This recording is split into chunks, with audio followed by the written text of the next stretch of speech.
And we're live. And what's going on, everybody? We got the Cowboys versus Vikings breakdown.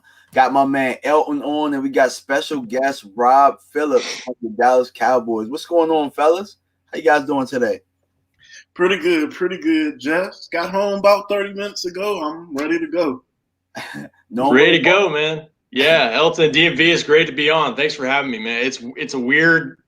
I come home, NBA drafts on in November. I don't know what's going on. It's a crazy year. It's a crazy season for the Cowboys, and so we're just fighting through it. Yeah, absolutely. This is pretty much what we call a COVID hangover right now. I'm ready for the season to be over. I don't know if you get a chance to see some of our previous stuff, but man, like we've come on here on Wednesday nights and just been like, let's hurry up and get it over with. Like we ain't got a chance, we ain't got a shot in hell this week. So I hear you. It's been like for our shows on the website, DallasCowboys.com, it's like some of the same topics every week. What's wrong with the defense? What's wrong with the special teams? And, last couple weeks has been a little bit better. But this matchup this week's going to be quite a test. We'll see just how much improvement they've made. Yeah, exactly. And really, I mean, what a lot of people aren't really talking about right now is how the Minnesota Vikings kind of really became hot out of nowhere. And it's really somewhat the emergence of Dalvin Cook, which we'll jump into a little bit later. But right now, what we're going to do is me and Elton are going to really, dive into your career, Rob, because, you're obviously somewhere that a lot of people, a lot of us fans would love to be. I mean, as a matter of fact, I started this YouTube channel.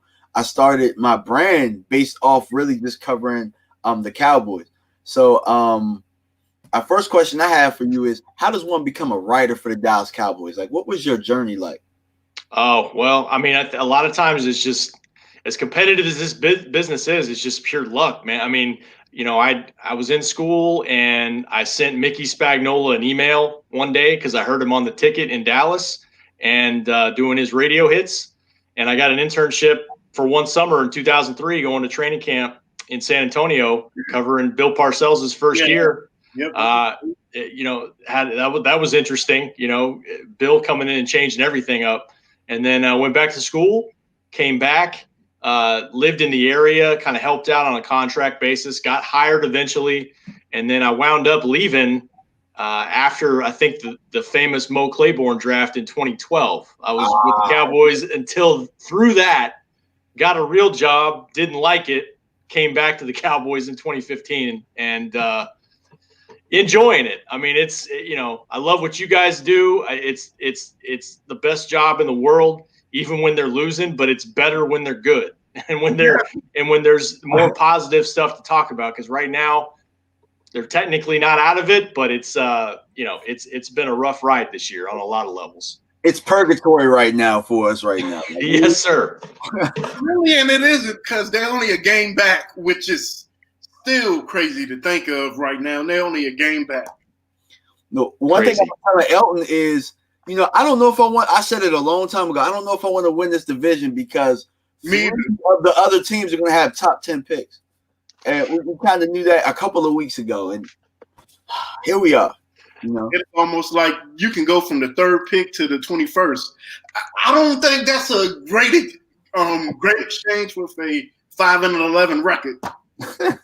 Yeah, I was going to ask you guys this because we've had this same debate, and I've been kind of polling friends and colleagues, like fans of the team. What would you rather have? Does it mean something to you to go win the division because you're beating the Eagles and Washington and the Giants and you're getting the best of them? Or are you looking at that top whatever pick and being like, well, we're probably not a Super Bowl team this year. Who cares? Let's just move. Let's just get the draft pick. I would rather have the pick personally, but I have been joking with people lately, like, watch the 49ers game, Sunday Night Football, Dak is coming back. Oh, wow. Dak is coming back. Win and then win the division. Then I'm like, yeah, give me the division because I always feel like if Dak's playing, we can beat anybody. But even though we know that's not going to happen. But, yeah, give me the pick. It is no need to go to the playoffs and get beat 45-3. I think they should try and win it. Why not? You know why? Because at the end of the day, we know this team can't bust a grape. So, I mean, they might as well try and I mean, there's no point in going out there and trying to really sabotage anything more than what's already what it looks like. Like them trying to win looks like they're tanking. So, I mean, at the end of the day, we might as well try and win it. Do I think we will? No. But I mean, you know, there's such thing as tanking gracefully, as my man BJ Nix said. So I think we can do that, you know. They are playing better, though. Yeah, I would young guys are made of. Some of these young guys like Gallimore played pretty well against the Steelers, and we probably should have been seeing more of him anyway.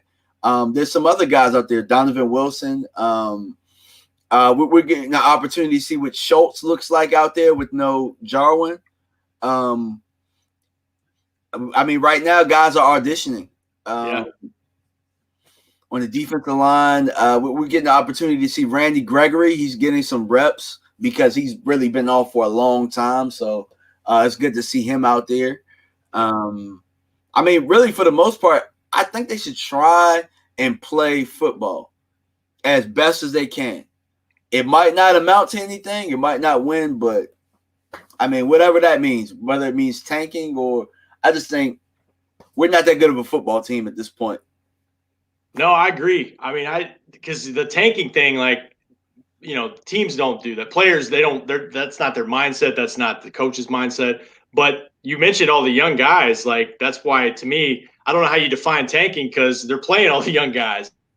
You know, offensive line, defensive line, secondary, because of the injuries or because they decided Dontari Poe wasn't helping them and you know, Daryl Worley wasn't helping them enough.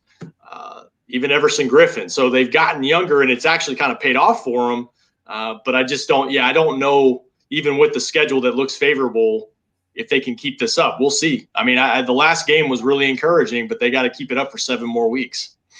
It could be a blessing in disguise, too. Because really, our roster was more hollow than anything. We didn't know that until all of the injuries.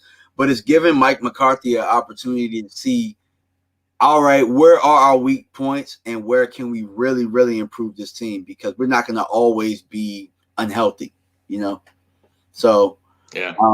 You got a question? You got a question for Rob?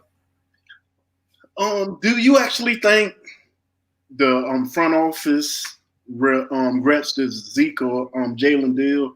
I know me personally, I am looking at this as a bad season mainly for Zeke. Jalen, I'm like, his actually regression the last year and a half has hurt as somebody who's a big fan of him.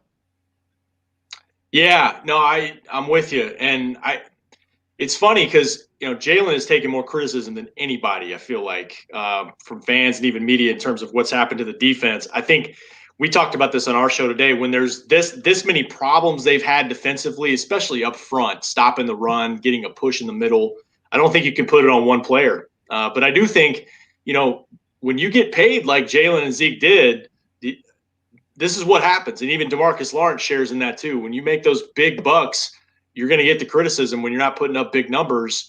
And so, you know, as far as Jalen goes, Jerry called him a cornerstone last week on the Fan. And that's, at least that's the public mindset or what the message, what they're saying about Jalen. I think they appreciate how hard he plays. And I do think he's been put in some spots without Leighton with some struggles up front that have affected him. But I absolutely think he can play better. I don't know if they regret the deal, but they need him to play better. They need more from Zeke, even though I think there's been circumstances that have affected the run game, even chances to run. And some of that's been Zeke's fault with fumbles and turnovers. And the line's been out of sorts all year long. There's been a lot of reasons for why they haven't gotten things going. But they need more from him. They need more from Tony Pollard. You know, if you've got backup quarterbacks in the game 2 through 4, you know, guys trying to fill in for Dak, you need your running game to help out. So they need both guys to step up. Yeah. Okay, so with that being said, you know, being that this is the biggest team in sports, like a lot of headlines out there, there's always talking heads and they're coming up with ideas and they're making stuff up. We saw that a lot this offseason with Dax contract, where they're making up things, Dak versus Wentz. Like, as a fan of the Cowboys, how do I, pretty much determine what's real news and what's just manufactured jargon? It's a great question, because nowadays you can get your news from so many places, and there's a lot of 24-hour type networks and really, trying to fill time. So you got to be careful where you get it from. I think generally, the everybody covering the team locally on a daily basis, you can absolutely trust them. But I do think there are topics that come up in terms of, whether they should draft a quarterback high, things like that. When some of that stuff is just good fodder to just talk about and debate, but I don't put a lot of stock in it for a lot of reasons. So some of the stuff we kick around is great bar talk, but I wouldn't really say it's legit possibilities in terms, and that's a good example. And also the tanking thing too. Like that's just not something they're going to do. They're going to try to win games as best they can. But I think generally the media that you see cover on a day-to-day basis, they know what they're doing. And when they report something, there's usually something to it. I'm hypothetical, even though I don't think this will happen. Let's say about chance they actually lose the rest of their games and somehow the Jets win 3 games and they're with the number 1 pick. What actually do you think happens then? Even though everybody said Dak's our guy, but if you have Trevor Lawrence there, what actually do you think happens? Oh man, that's so tough. I think absolutely the front office needs to do their homework on the top 2 quarterbacks, whether it's Lawrence or Fields, and just have that evaluation ready. And it's probably something you have to discuss. But I just feel like at the end of the day, I just think Dak being out right now, and I know he had some turnovers, and I know they didn't win a lot of games when he was healthy, but I think we're seeing what he brings to the team beyond when the ball is snapped. I think what he brings to them in terms of leadership, they have really missed the last month or so. And I just – call me naive, because I thought the deal was going to get done in the spring, and it didn't happen. But I do believe it's still going to get done. I think he's going to be a Cowboy long term, and that's provided that he's healthy. And everything I've heard and everything they've said is that, not only is he going to be fine coming off the ankle, but he might beat this timetable. Now, he's not going to be back this season, but he might be ready to go on the field. I know, Elton, I know you want it if they get to that point. I don't think it's going to happen, but I think he's going to be back ready to go in the offseason. And I that's an interesting debate, because Trevor Lawrence looks like a sure thing. But man, you are always taking a risk drafting a quarterback, even no matter how high. Sam Darnold with the Jets, So I think they know what they've got in Dak, and I think they're going to figure it out. Another one. Say they win a division. Uh-oh. And damn, hypothetically, Dak can come back for the playoffs. What you think they will put him in there? I don't think by January, I don't think he'd be ready. I mean, I think that's like 3 months, and they've said the absolute minimum would be about 4. So I don't even think if they, by a miracle, they pull this thing out, they get to the Super Bowl, I don't even know if he would be ready then. I think they've kind of said, they put this year aside and said, get ready for 2021. We love you, want you to be healthy. And so, I think the next time we would see him would be whenever they're doing stuff in OTAs or whatever that is in May, something like that. And by then he should be, hopefully he's at 110%. Yeah, I hope so. One question that I have, and this is a big one, because we talked about Dak, and obviously the contract negotiation was something that was really big, especially with him being hurt. Yeah. And a lot of us fans, we have an idea of what we think Jerry's like. So a lot of times when we want Jerry to pull a trigger, we're like, come on, Jerry, pull a trigger. Or, Jerry didn't get this done. Jerry didn't do that. Like, we have our idea, a lot of us, but like, what's Jerry Jones really like? Jerry is, and I got to say, I don't know him that well. I don't. I've enjoyed working for his company for a long time. I would say, my most interactions around him are when he's with the rest of the media. So, but from what I know about him, he is the most optimistic person I've ever been around in my entire life. He is, he always thinks they're going to do something special. And it hasn't happened in many, many years, but he always has that belief. And I think that kind of drives the overall energy in the building and the personality of the building. The people that come to work there every day. I would say in terms from a football standpoint, there's probably some misconceptions about, some of the decisions that are made in terms of structure within the organization. Like I think he really listens to a lot of trusted people in the front office. And it starts with his son, Steven. Obviously, he's Charlotte and Jerry Jr., but, we were talking about football decision-making. Will McClay has a huge voice in what they do from a personnel standpoint, both in with the draft and pro decisions too. If there's a tie, Jerry is going to break it. And sometimes Jerry can be influenced, from what you hear. He can be influenced by like maybe the last person that he hears that may carry a strong opinion at the end, but he's going to break the tie. But when they're criticized for a lot of decisions that they make, it's not just Jerry. It's there's not a delegation that goes. He's trusting people around him, and I think that's really important to know. Even though he's got that GM tag, and that's good and bad. With the drafts that they've had, that credit's got to go largely to Will McClay and his scouts. But he trusts opinions from other people around him, and I think there's been more of that as the years have gone on. The last 10 years, Stephen Jones has really taken a more active role in what they're doing day to day. Gotcha. Okay. So I actually got one also. Yeah. From a fan standpoint, to me, the last 15 years have been a topsy-turvy in decisions. It actually seems like they actually was either swinging big on free agency and actually wasn't drafting well, to actually now they are drafting great, but want to go bargain basement free agent shopping.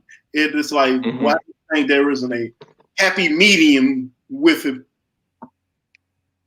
That's a great question. And you know what? I missed this call last week. I was on baby duty, but Stephen Jones did a call with the media, and I think he was asked about that, the approach they've taken with free agency, because, let's be honest, a lot of the moves they made in the offseason, especially on the defensive side of the ball, just have not worked out. Dontari Poe's not here. HaHa Clinton Dix is not here.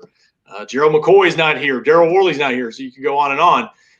It sounds, like they still believe in that philosophy, because the way that things are structured with the cap, it's draft first and really draft second and third. They want to focus on homegrown talent. And, if you look at their track record, like you said, certainly the last 10 years, especially when Will has come in and really had a strong voice, they've done well in that regard. And then they want to sign those guys, Zach Martins and other guys, to long-term deals, and then just kind of fill in around them. So Stephen, indicated that's the philosophy that they like, and that's what they're going to take, because of, free agency being a kind of an overpaying type landscape where, if you're going to get a guy that's available, why is he available? Is he on the downside of his career? Why wouldn't he be signed long term by the team that drafted him? There's got to be a reason for it. So they try to find those bargains. It just, to your point though, it hasn't always worked. That being said, they're always kind of low risk signings, but I don't see it changing. I think they're going to continue to do what they do, and I think it's going to be even more so this way this coming next year because of whatever the cap's going to be. It's probably going to drop. It could be flat, or it could be a lower figure than they even anticipated because of the pandemic. So if you're going to be paying Dak what you're going to be paying Dak, then you've really got to figure out some bargains and make sure you're hitting on your draft first.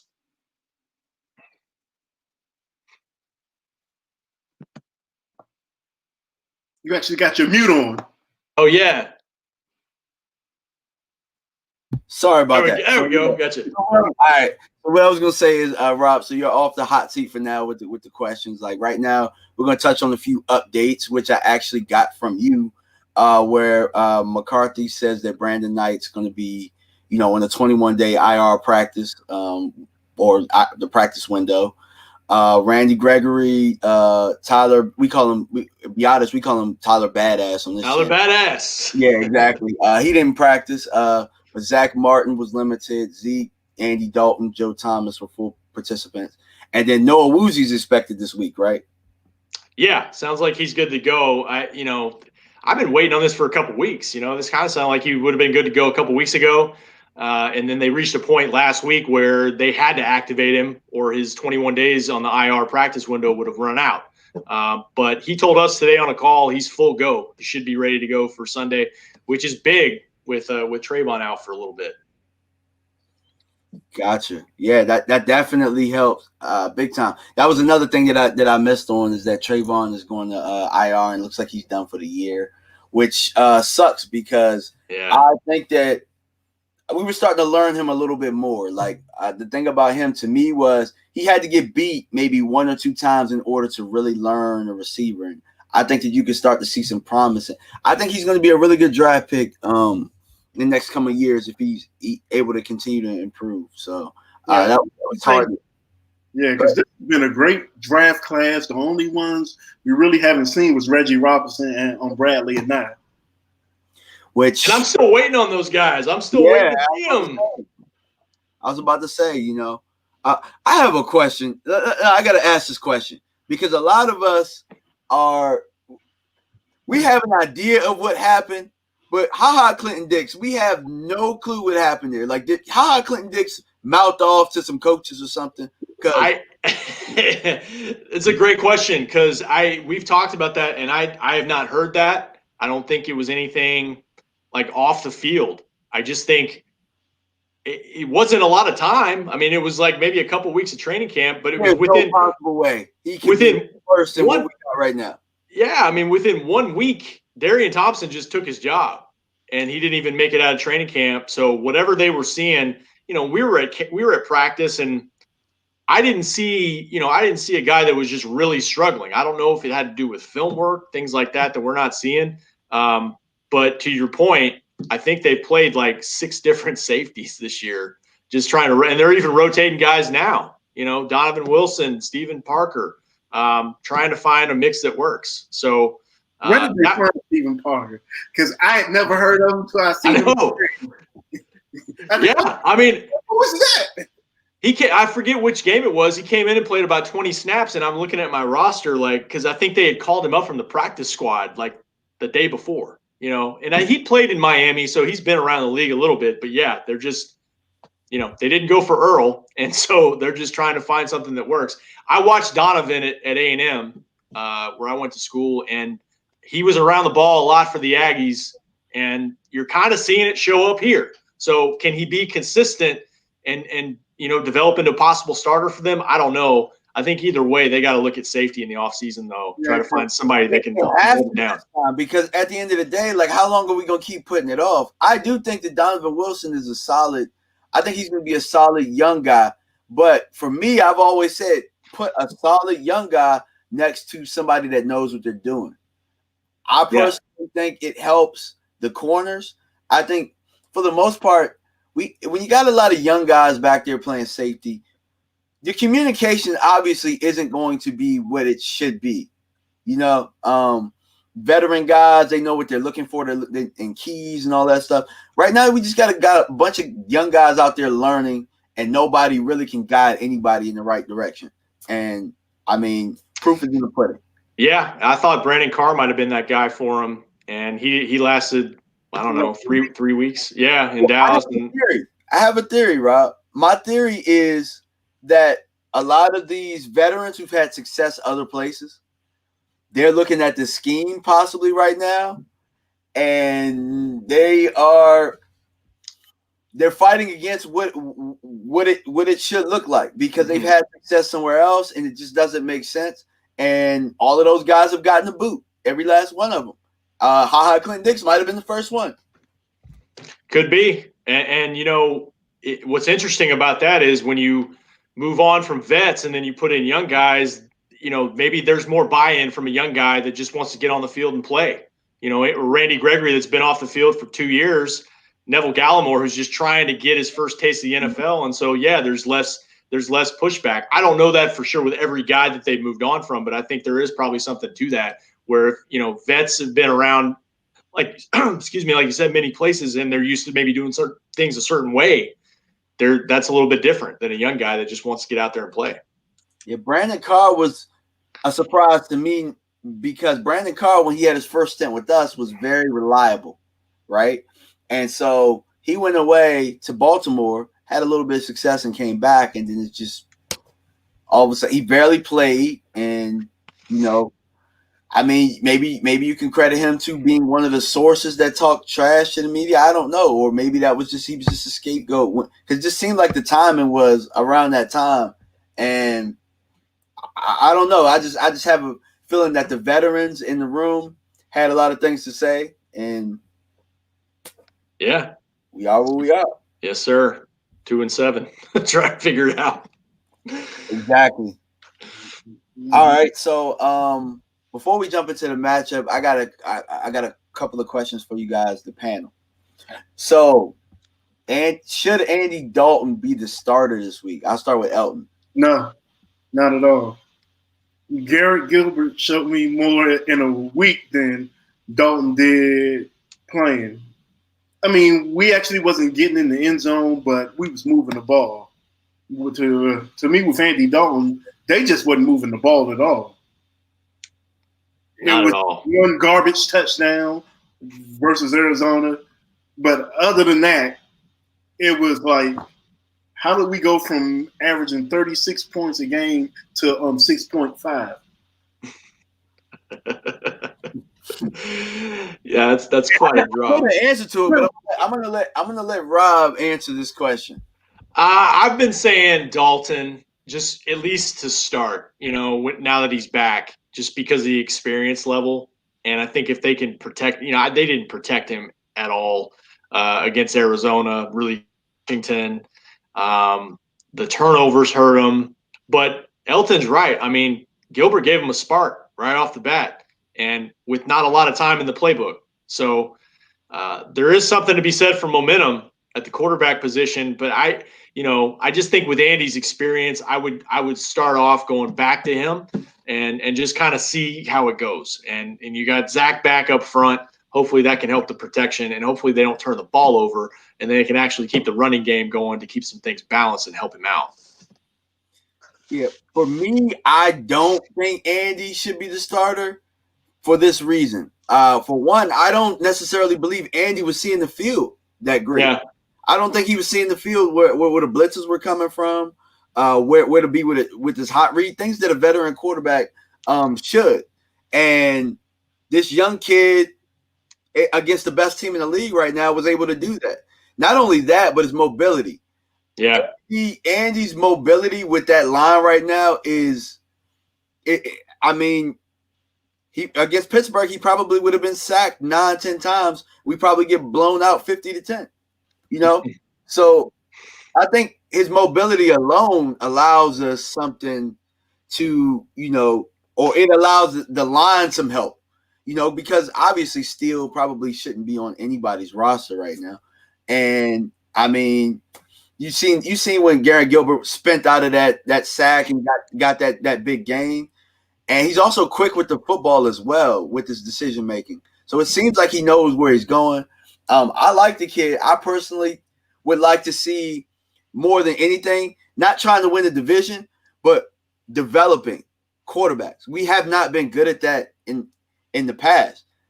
Allowing him to play this out allows him to become a viable quarterback, a backup to Dak, if Dak is your future, like you say.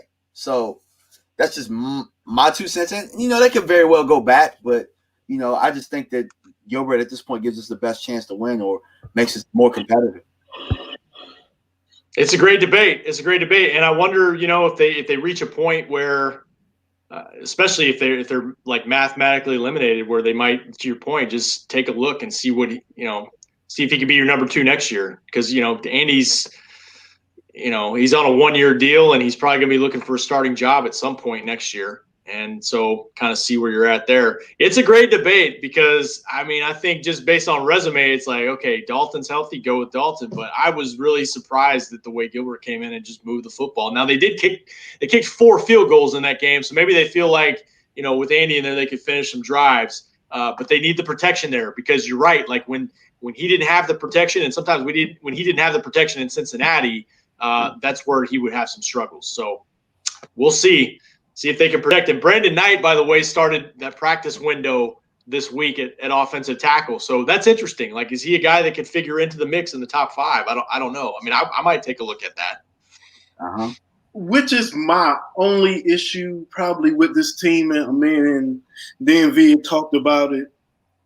It seems like right now players are selfish. They aren't doing what's to me the best for the team.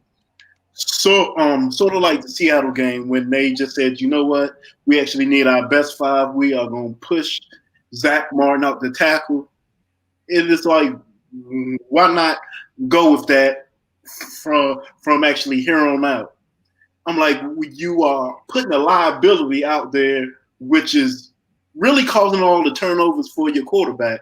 Except Gilbert, because we all know that was a blatant defensive holding. But that was his only interception. I'm like, Mari got mugged in the end zone, but he did. And yeah, I've been banging that drum with Zach all year long, and Mike McCarthy doesn't care what I think. He's been saying we got to keep some type of continuity. Because they've had different combinations every week. But I'm a fan of best 5. If that's moving Zach, you feel better about your interior line depth more than you do than tackle, then Zach Martin can play anywhere. So, but they haven't done it. They see something in Terrence Steele that that he can develop into a starter, huh?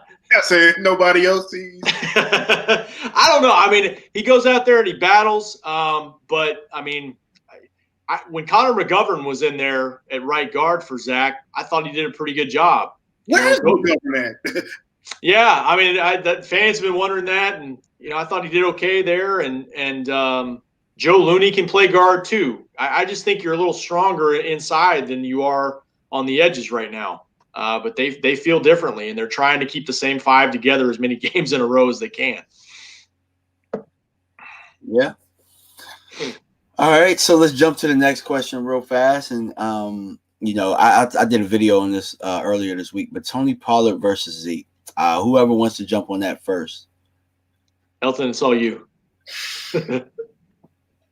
I think the Zeke thing boils my blood more than anything, especially not even nationally. It seems like nationally Zeke gets the respect he deserves. But the Cowboys fan base has been real forgetful of what Zeke has brought to this team, and now he's a bum. We need to get rid of him. I don't get it. And to me, Tony Pollard isn't the guy you want carrying the ball 20 times. He is a great end. All right, give him the ball 8 times. He is going to give you a 20-yard game here and there. But Zeke is the guy who can get you 30, get the ball 30 times and bring you home.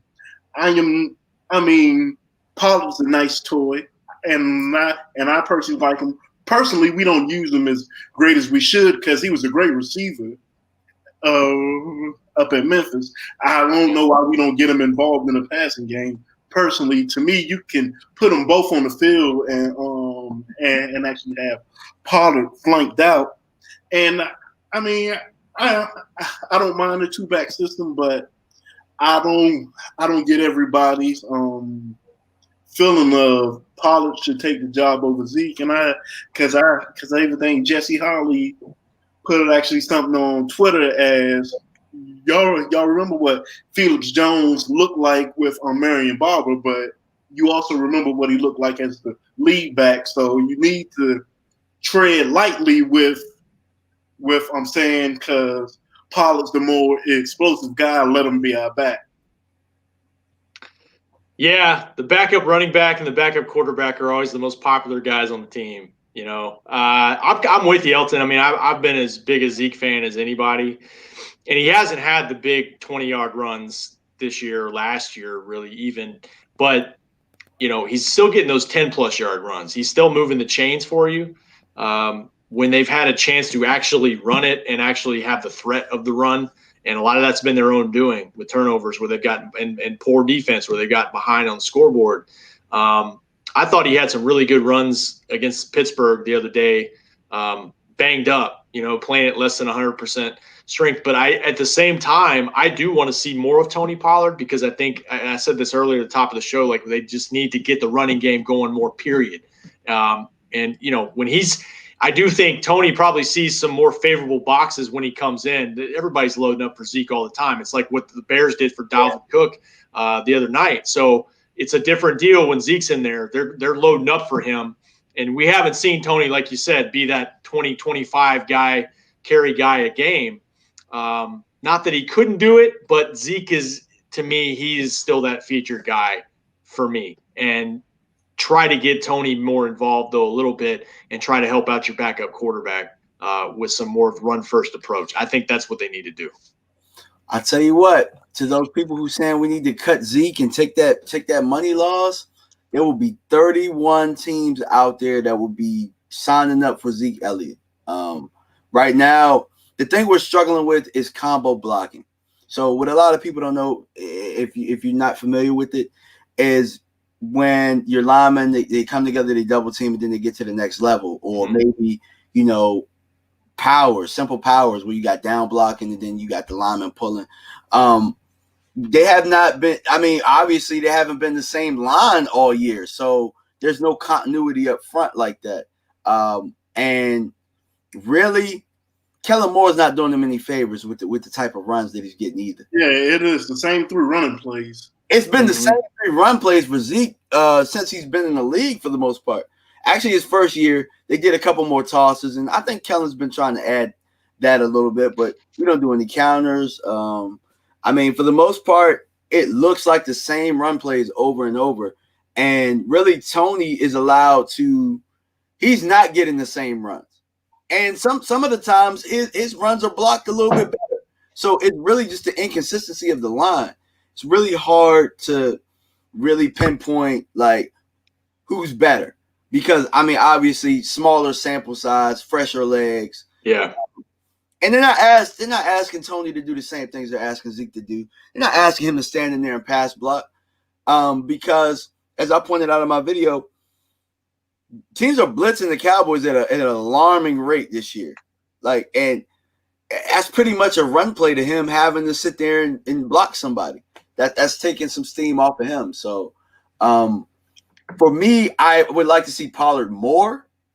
I would like to see him featured more. I just don't think that it's fair for fans to compare them at this point, you know. Yeah, and you mentioned the pass protection. That's a whole other element. You know, Tony had a nice pickup against one of the rushes. I forget whether it was Watt or Dupree. Did a nice job picking up off the edge, but that's why Zeke doesn't come off the field, because he's as good at it as anybody in terms of recognizing that stuff. And you mentioned the combo blocks. When they got Zach back in the game, I think it was against Washington, you saw a little bit they were better at that with him doing that inside. He makes a big difference. So I don't know. They found something the last couple games with both guys, and Zeke had a full practice today, I think. So if he's a little healthier, maybe they can get that going a little bit. Yeah, true. I think their only problem on offense now is the quarterback.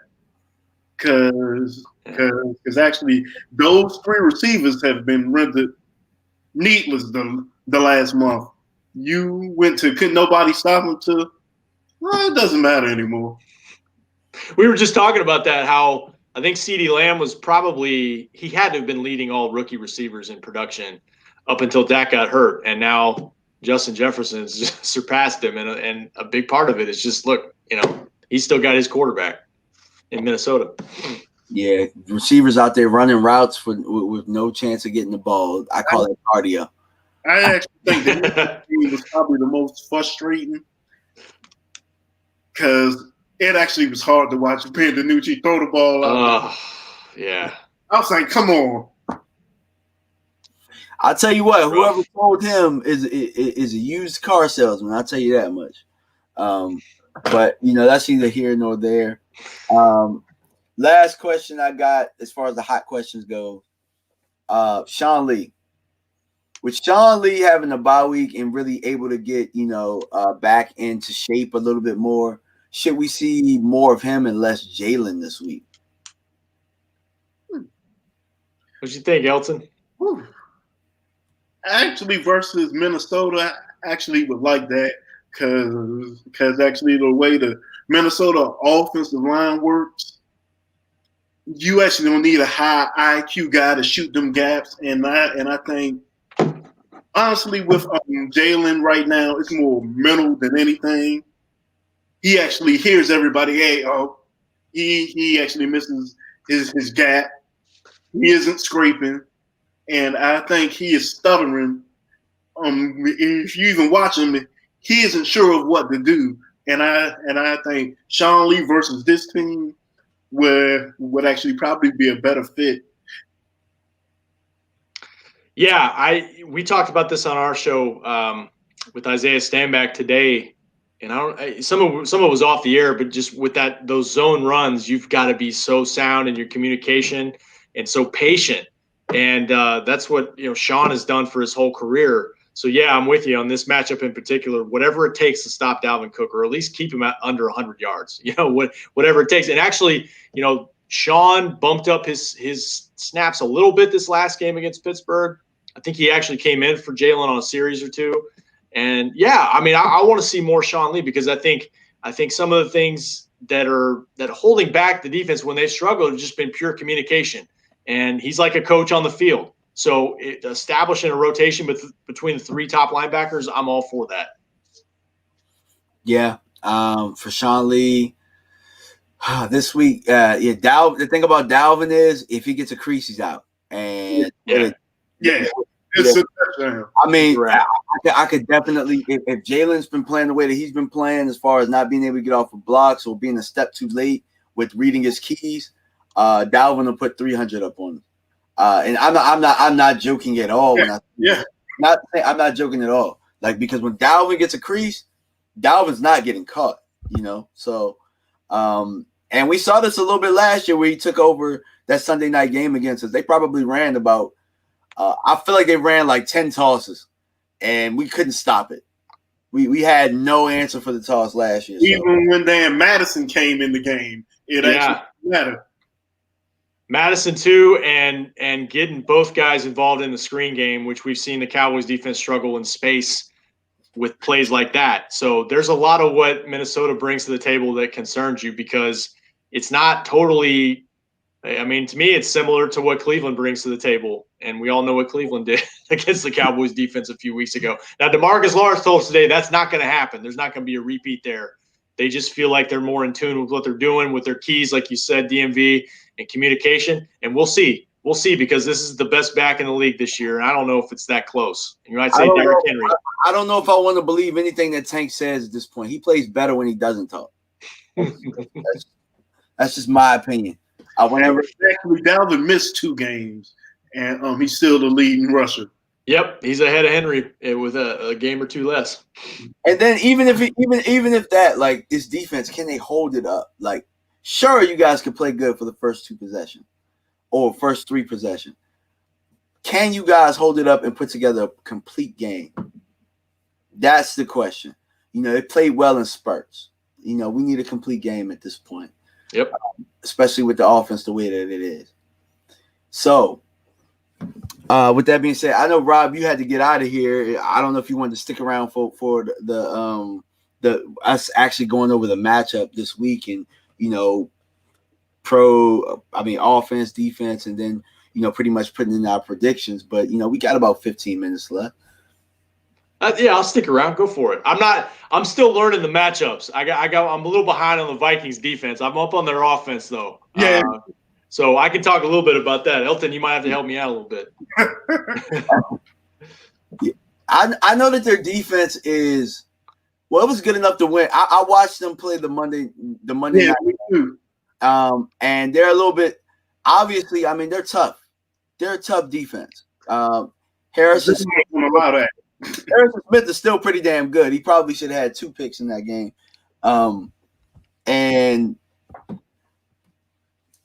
I know that their front is pretty solid. They tackle well. I mean, I just think that they're playing pretty good football, team football right now. You know, they held Green Bay. They held Green Bay down. And, I mean, I think that our offense we're going to have to block, obviously. Like, we're going to have to block better. Hopefully, with the bye week, we have some continuity on the line. I know the Biotis probably isn't playing, but, you know, Joe Looney is a veteran coming in there. And we're going to have to pass protect. But I don't think it's going to be more so blitzing this week. Minnesota's normally they're more of the 4, you know, sitting in the front 4 type. So we're going to have to, you know, be on our P's and Q's there to make sure that we're not actually getting bullied up front. That's what we're going to have to do. We talked about combo blocking in the run game. We got to find a way. We got to find a way to run the ball better, more effectively. I don't think the line is that bad when it comes to run blocking. Should we be better on combo blocking? Yeah. I just think that Kellen could call better run plays, honestly. You know, and passing, probably quick. I would say quick hitters more so than anything. You know, don't allow their pass rushers to get going in this game, and it has to be quick because Andy really hasn't shown that he can really get away with anything with this line. You know, so I mean, those are my keys as far as our offense versus their defense. Does anybody have anything else? No, because I actually think if we had a comparable quarterback right now, I actually like the matchup outside. Me too. Yeah, I like the matchups outside, but it's like, are you really gonna get to exploit that? Because that killed them last year. That's one of the games that I regret watching as a Cowboy fan. Them taking the ball out of Dak's hands during that. In the red zone. Yeah. That game ended Jason Garrett's tenure. Because if they keep going, they win that game and take off. And it was like, from that, it was over. That was brutal. That was a game they probably should have had. I'm with you. I mean, I think there are matchups for Cooper and Gallup and Lamb to win on the outside, win in the slot. You know, I think they don't have Daniil Hunter up front, but they still, like you said, they still have a solid pass rush. Their linebackers are really solid. They always are with Mike Zimmer coach teams with Kendricks and Wilson. Yeah, they're just a solid, well-coached team. But yeah, I'm with DMV. Like if they can't run the football, they're gonna have a hard time doing everything they want to do and open up their playbook. But they're gonna have to hit some big plays. You know, I don't think you can, you know, especially I expect this Minnesota team to score points, and I don't think the Cowboys offense can just kind of dink and dunk and go on 12, 14 play drives and expect to end in points all the time. I think they've got to hit some chunk plays. Garrett Gilbert was able to do that with CeeDee Lamb. They've got to be able to, you know, hit something to be able to score quickly and not focus on, you know, these long drives, because that's what Minnesota is going to want them to do. Yeah, absolutely. All right, so we flip the sides. We flip it and we talk defense, our defense. To me, the defense has actually played decent the last couple of weeks. This is the game I worry. I'm like, especially with Trayvon Diggs being out, because I actually would have liked to see him in a Woozier matched up with Thielen and Jefferson. Now I'm sitting there like, oh, okay. We actually got another mismatch out there, even though because because Jefferson has been his go-to guy lately. So sort of like Stephon Diggs was. He has blended that role perfect. They actually haven't missed a step in that. Thielen's coming on late. I actually really haven't been noticing their tight ends in the passing game. They are blocking great. Yeah. And Dalvin Cook's Dalvin Cook. But I said it, Elton, I told you this before the year. I told you this before the year started. I think you might have put Zeke at number 1. Dalvin Cook is the best back in the league. I don't care if it's Christian McCaffrey. I don't care if it's Saquon Barkley. Something about Dalvin Cook when he's out there. Now, you can say injuries, but that's the only thing you can say. Other than that, when he's on the field, he's a total package. I am an FSU guy, so you already know I've always been towards Dalvin Cook. Yeah, that guy is amazing. We even joked about it on our last week's show. Is going into that 2017 draft when Dallas knew Zeke might have actually missed 6 games. Oh yeah, taking Dalvin Cook would and compete there for their pick.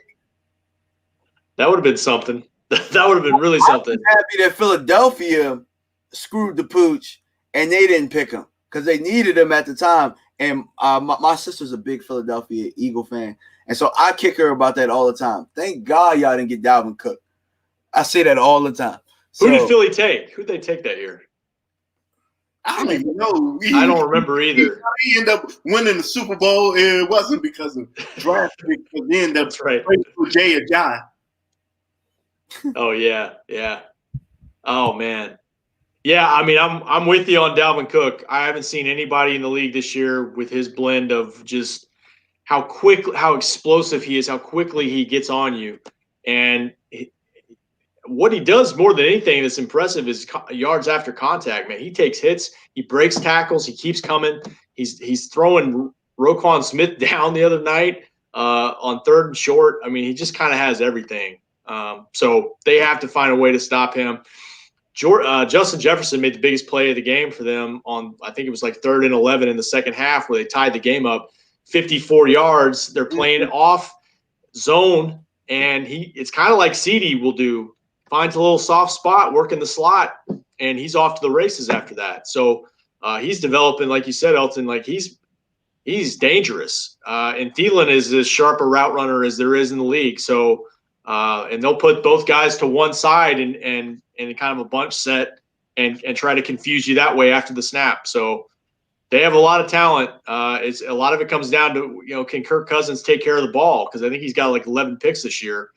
And and he'll throw into some tight windows. But everything with Zimmer's teams, man, it starts with the run, and why not? Because they've got the best back in the league this year without question. Well, this is one thing that I do like about our matchup. I like our pass rush. I like our edge guys against their line. And I like the fact that Kirk Cousins kind of gets a little bit rattled. Like outside guys can get to Kirk. Kirk's not really going to step up like that and deliver and keep delivering over and over. The outside guys kind of rattle him a little bit. And also, I don't necessarily believe that Kirk is that great at recognizing different looks that come at him.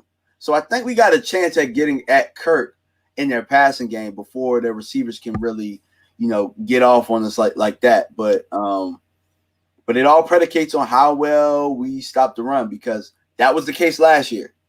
Kirk really didn't get off on us last year. We couldn't stop Dalvin Cook. We couldn't stop him from running the toss play to save our lives. And both sides, it didn't matter. Yeah. And I want to say Kirk passed for, I could be wrong, somebody can correct me, but I want to say he passed for under 200 yards. And that was barely at 200. Yeah, it was something along those lines. So I'm not really worried about the passing game as much. It sounds crazy.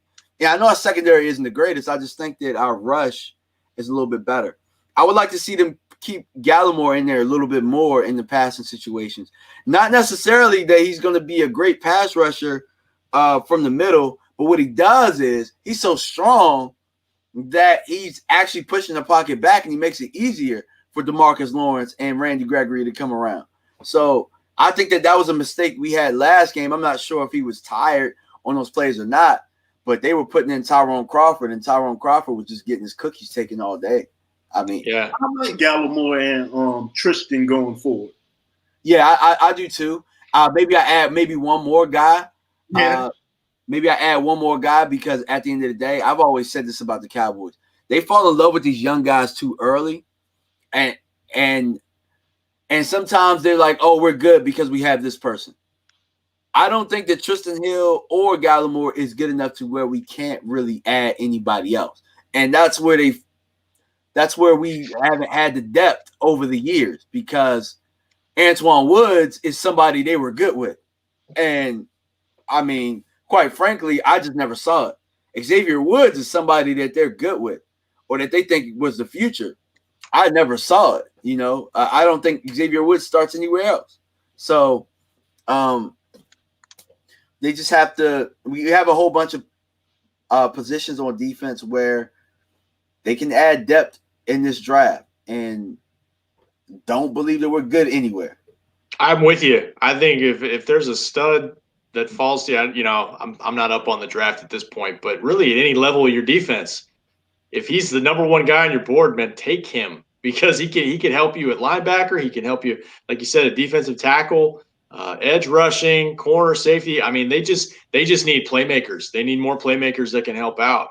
But I did like, to your point, they had a little matchup there, a little package there where you got Tank and Alden Smith rushing inside, and you got Gregory on the outside. I think they had Ty on the other side. I like that. I like seeing the. Yeah, that was my issue. Yeah. My issue wasn't that. My issue was that it was Ty. That was my issue because Ty was. If you go back and watch the film, it doesn't even look like Tyrone Crawford at times is trying to even penetrate the middle. It looks like he's just standing straight up. And I don't know. It's pass blocking, so it's not like I don't know if he was spying or what. But I mean, often like I've never been a big fan of Tyrone Crawford interior anyway. I've always thought he was a defensive end that was a solid defensive end that was a rotational guy that they just so happened to pay too much money. When he's played tackle, it's just a different game inside, and he's gotten banged up, and I think probably putting him outside is probably better for him, especially at this point coming off what do you have, double hip surgery? So I agree with you there. But Gallimore's power inside, that's something to get excited about in terms of just I don't know. He just things seem to be kind of settling down for him, and. Hopefully he can give him something inside because they just haven't gotten it enough consistently this year. Absolutely. And I don't know if you're familiar with my guy Mark Holmes, but Mark is a big YouTuber, and I go over his house on Sundays. And he's really big on the Canadian bulldozer. But we talk about this a lot, where the problem with this defense over the last however long, probably since Wade, and we haven't controlled the middle of the field for the most part. Starting with your nose tackles or your one techniques, back to your middle linebacker, back to your safety. Mm-hmm. And that's the biggest portion of the field, the middle hash. The middle in between the hashes that's the high percentage areas where people want to dominate. Outside the hashes, lower percentage, harder to complete passes. Pursuit on outside run plays. I just don't think we've done a good enough job valuing those interior positions. Not linebacker. Linebacker, yes. They put some resources there, but safety, one technique, nose tackle, we're just trying to get by there. And we haven't had a really good defense in a long time. Yep. Yeah, absolutely.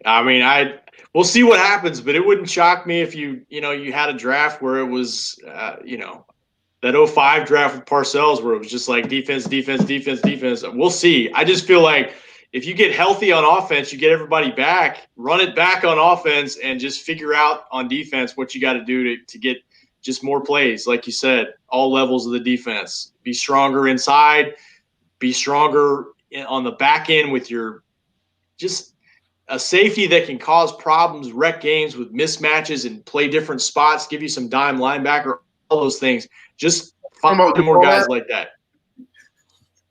Who's that?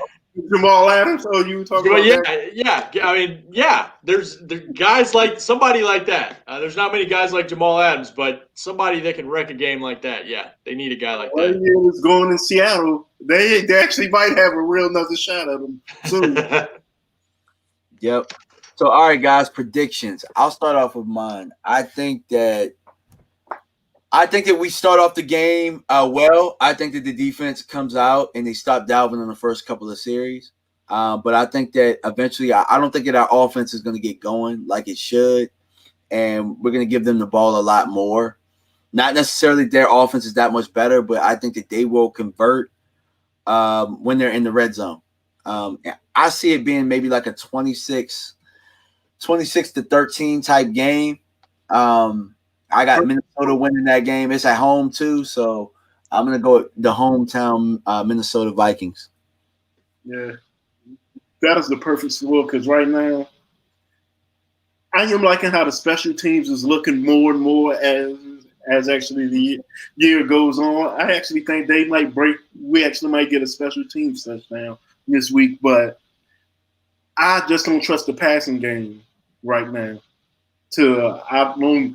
It is going to be hard to beat them, so I am with you more like 24-10.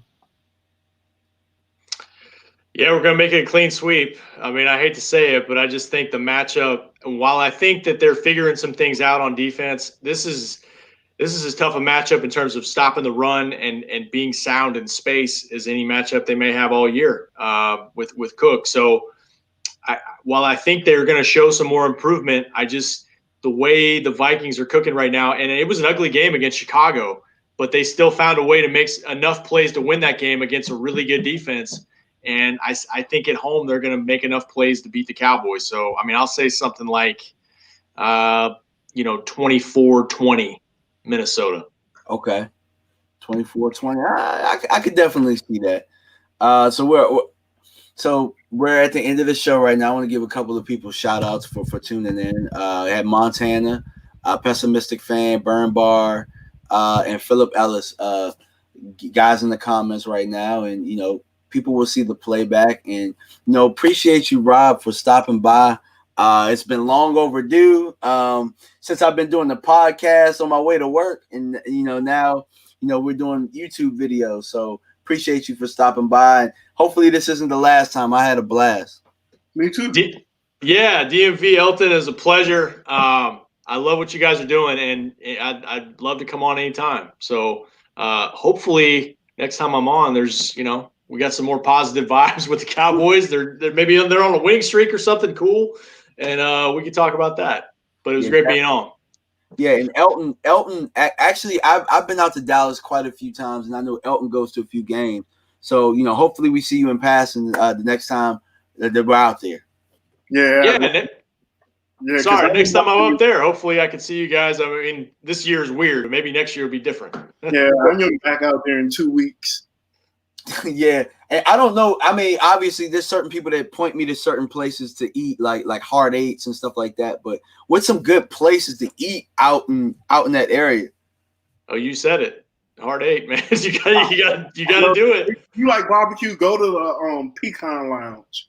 Pecan Lounge? Yeah. Okay. That's good too. Yeah. And if you just want a burger, man, Whataburger. I don't know if that's You know what? that's a thing. That patty melt is the greatest thing since sliced bread to me. I love that patty melt. It's the best. I went to a game every year since 2016, and I actually still haven't tried Whataburger. It'll change your life. It'll change your life. I am coming back in 2 weeks for the fight that is there. I am going to Whataburger. Oh, you're going to the fight? Yeah. Yeah, get the patty melt. Absolutely. Yeah, I'm going to the fight because I was there for the Falcons game, which seems like the only high mark of the season. Hey, get the jalapeno ranch dipping sauce for you fried. Yes. So you are trying to tear my stomach up. Well, all right, guys. Thanks everybody for tuning in, and until next week. All right, guys. Peace.